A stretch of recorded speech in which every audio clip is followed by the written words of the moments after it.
আসসালামু আলাইকুম। কেমন আছেন সবাই? আশা করি সবাই অনেক ভালো আছেন। প্রতিবারের মতো এবারও নতুন একটি গ্যাজেট নিয়ে হাজির হলাম। এটির ভালো-মন্দ খুঁটিনাটি সবকিছু আপনাদেরকে জানাবো। তাহলে চলুন শুরু করা যাক। আজকের গ্যাজেট হচ্ছে Kospet Tank 2। ভিডিওটি সম্পূর্ণ দেখার অনুরোধ রইল। আর যদি ভালো লাগে থাকে অবশ্যই একটি লাইক দিয়ে যাবেন।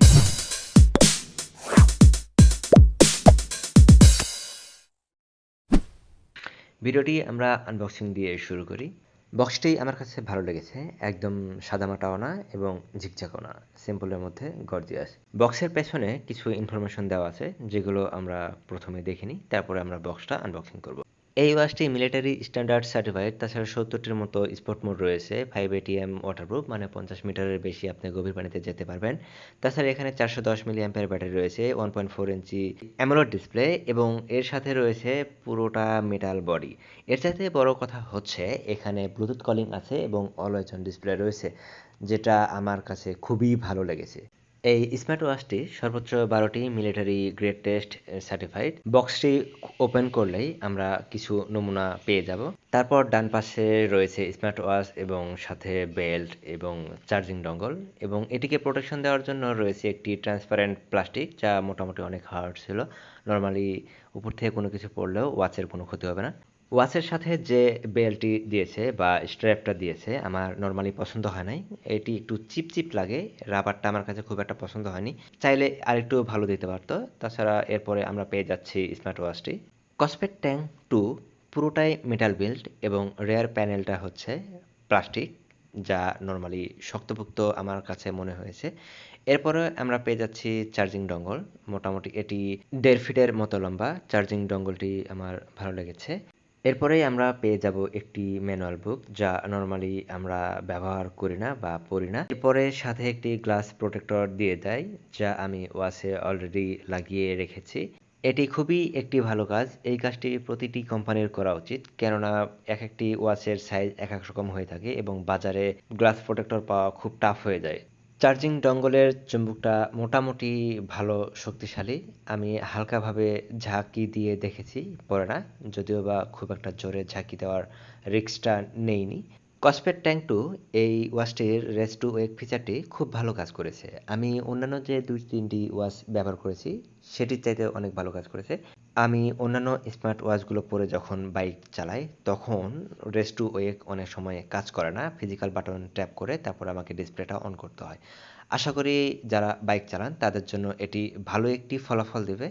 ওয়াচটির উপর থেকে নিচে সোয়াইপ করলে আমরা কন্ট্রোল প্যানেল দেখতে পাবো, যা ডানে বামে সোয়াইপ করা যায়। প্রথমে ব্লুটুথ কলিং রয়েছে, যা এখান থেকে আমরা অন অফ করে রাখতে পারবো। এরপরে মেনু থিমটা রয়েছে, যেখানে আমরা 3টি স্টেপে পরিবর্তন করতে পারবো। অ্যাপল টাইপ, দ্বিতীয়টি হচ্ছে রাউন্ড এবং তৃতীয়টি লিস্ট। আমরা আমাদের পছন্দ মতো এই মেনু সেটিংটি রাখতে পারবো। তারপরে রয়েছে ডিএনডি মোড বা ডু নট ডিস্টার্ব মোড এবং রেস্ট টু ওয়েক এবং ব্রাইটনেস। ওয়াচটির ব্রাইটনেস খুব ভালো ছিল। মিডিয়াম ব্রাইটনেসে দিনের আলোয় মোটামুটি স্ট্রাগল করতে হয়, বাট ফুল ব্রাইটনেসে কোনো ধরনের প্রবলেম দেখা দেয়নি। ব্রাইটনেস নিয়ে কমপ্লেন করার মতো তারা কোনো সুযোগ রাখে নাই। কন্ট্রোল সেন্টারের ডান দিকে গেলে দেখতে পাবো নোটিফিকেশন, ফাইন ফোন, তারপর ব্যাটারি সেভিং, লক এবং সেটিংস। এর মধ্যে আমার লকের কোয়ালিটি এবং কাজটা অনেক ভালো লেগেছে। যদি আমি একবার লক করি তাহলে পাওয়ার বাটনটি হোল্ড করে ধরে থাকতে হবে, তাহলে এটি আনলক হবে। এই ফ্যাসিলিটিটা আমার ভালো লেগেছে। এরপরে আমরা সেটিংসে অনেকগুলো অপশন দেখতে পাবো, যার মধ্যে প্রথমে রয়েছে ওয়াচ ফেস। ওয়াচ ফেসের মধ্যে আমরা প্রিবিল্ড 4টি ওয়াচ ফেস রয়েছে এবং আমরা একটি অ্যাপস থেকে ওয়াচ ফেস সিঙ্ক করে রেখে দিতে পারবো। আমরা চাইলে গ্যালারির যে পিকচারগুলো আছে, আমাদের নিজের ছবি বা অন্যান্য যে কোনো ছবি আমরা এখানে অ্যাড করে রাখতে পারবো। এখানে অলওয়েজ অন ডিসপ্লে 2টি অপশন রয়েছে, একটি অ্যানালগ এবং ডিজিটাল। আমাদের যেকোনো একটি চুজ করে রাখতে হবে। এখানে যদি কাস্টমাইজ করা যেত তাহলে অবশ্যই অনেক ভালো হতো। তাছাড়া এখানে থিম রয়েছে, যেটি আমরা নর্মালি এর আগেও দেখেছি, মেনু থিম সেটিং, যেখানে আমরা 3টি সর্বোচ্চ করতে পারবো। এরপরে নিচের দিকে রয়েছে ল্যাঙ্গুয়েজ, ডেট টাইম। আমরা নর্মালি অন্যান্য ওয়াচে এই ডেট টাইমটা কাস্টমাইজ করার অপশন পাই না, এখানে রয়েছে, যা খুবই ভালো। এরপরে রয়েছে স্পট রিকগনিশন, ব্রাইটনেস, সাউন্ড এবং vibration, rest two ওয়েক, do not disturb, download app, system এবং ডিভাইস ইনফরমেশন। এরপর আমরা ডান থেকে বাম দিকে যদি সোয়াইপ করি তখন আমাদের অ্যাক্টিভিটি নোট দেখাবে, যা আমরা নিচের দিকে সোয়াইপ করলে আরও ইনফরমেশন পেয়ে যাব। এরপরে sleeping information, heart rate information, ব্লাডে অক্সিজেনের ইনফরমেশন, তারপরে ব্রিথিং ইনফরমেশন এবং শেষমেশে ওয়েদার।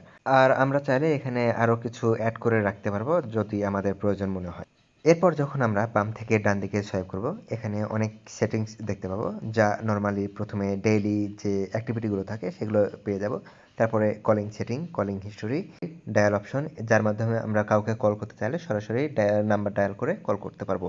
এরপরে রয়েছে হার্ট রেট মনিটর, যা আমরা নরমালি ডানে সোয়াইপ করে পেতাম। অক্সিজেন, ব্লাড অক্সিজেন, ওয়ার্কআউট, এখানে 70টার মতো ওয়ার্কআউট রয়েছে। যখন যেটা আমাদের প্রয়োজন সেটা আমরা যদি অ্যাক্টিভ করে রাখি, অটোমেটিক কাউন্ট করা শুরু করবে। তাছাড়াও ওয়েদার, মিউজিক, মেসেজ, আমরা নরমালি এখানে বাংলা এবং ইংরেজি দুটোই দেখতে পাবো। বাংলাগুলো অন্যান্য ওয়াচগুলোর মতো ভেঙে ভেঙে যায় না, এখানে একদম স্পষ্ট দেখা যায়, যা দেখতে খুবই ভালো লাগে। এবং এখানে কিছু প্রিসেট রিপ্লে থাকে, আমরা ইনস্ট্যান্ট কোনো এসএমএস এর রিপ্লে দিয়ে রাখতে পারবো। এরপর আমরা যদি নিচ দিকে যাই, এখানে আমরা ব্রিদিং এক্সারসাইজ দেখতে পাবো, অ্যালার্ম ক্লক, যা আসলে দরকারি একটা জিনিস। ভয়েস কন্ট্রোল, এসওএসটা আমাদের আসলে ওইভাবে কখনো কাজে লাগায়নি এবং এই সম্পর্কে জানি না।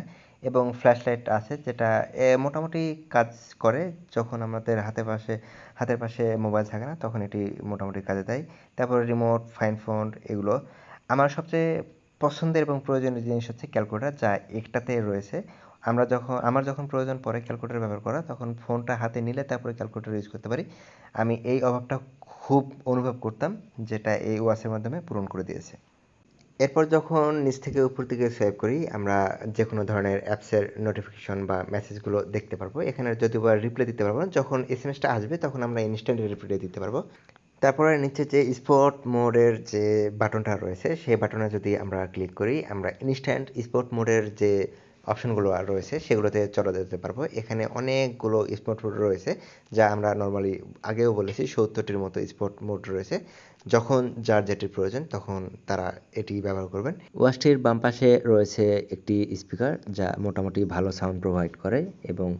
এবং দুই ফিজিক্যাল বাটনের মাঝখানে রয়েছে একটি মাউথ স্পিকার, যা খুবই ভালো কাজ করে, অপর পাশে যেন কোনো কমপ্লেইন করেনি। এবং সেন্সর যেটি আছে মোটামুটি 96 থেকে 98% অ্যাকুরেসি দিয়ে থাকে। ওয়াচটি চিকন হাতের জন্য একদম বেমানান হবে, মোটা হাতের জন্য এটি খুব ভালো একটি কমফোর্ট ফিল হবে। যদিও বা এই ওয়াচটি একদম বাল্কি টাইপ, একটু ওজন বেশি নর্মালি অন্যান্য ওয়াচের চাইতে, যেহেতু এটি military grade type watch. Charge হতে মোটামুটি 1.5 ঘন্টার আশেপাশে সময় লাগে এবং যদি নর্মাল ইউজ করেন তাহলে 10 থেকে 15 দিনের মতো ব্যাকআপ দিবে। অলওয়েজ অন ডিসপ্লে এবং ফোনের সাথে কানেক্ট করে রাখেন, সাথে আরও অন্যান্য অ্যাপসের নোটিফিকেশন যদি অন করে রাখেন তাহলে ব্যাকআপটা আরেকটু কমে আসবে। তো আপনার ব্যবহারের উপরে ডিপেন্ড করবে কতটুকু ব্যাকআপ পাচ্ছেন। এটি পুরোপুরি ওয়াটারপ্রুফ, আপনারা পানিতে গিয়ে, নদীতে গিয়ে, যেখানে পারেন সেখানে গিয়ে হাবুডুবু খান, কোনো প্রবলেম নাই। হ্যাঁ, অবশ্যই সমুদ্রের পানি থেকে একটু দূরে থাকবেন। যে কোনো ধরনের ইকুইপমেন্টই সমুদ্রের পানিতে একটু ইফেক্ট ফেলে, তো চেষ্টা করবেন সমুদ্র পানি ছাড়া অন্যান্য যে কোনো জায়গাতেই ঘোরাফেরা করার। তো আজকের ভিডিও এ পর্যন্ত। আশা করি ভিডিওটি ভালো লেগেছে। যদি ভিডিওটি আসলেই ভালো লেগে থাকে তাহলে একটি লাইক করবেন, কমেন্ট করবেন। আমি চেষ্টা করব আপনাদের কমেন্টের রিপ্লাই দেওয়ার। তাহলে আজকের মতো এ পর্যন্ত। আল্লাহ হাফেজ।